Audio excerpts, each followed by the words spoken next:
Hello viewers, welcome to IT System Admin and Information Technology Learning tutorial channel for you.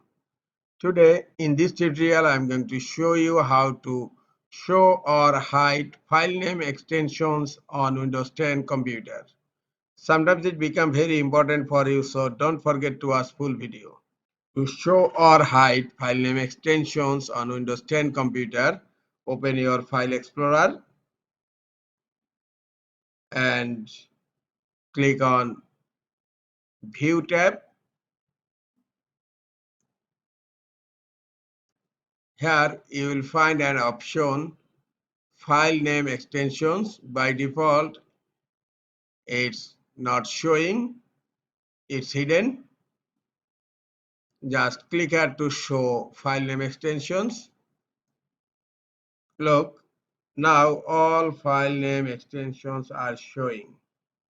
If you want to hide these file name extensions, just uncheck it.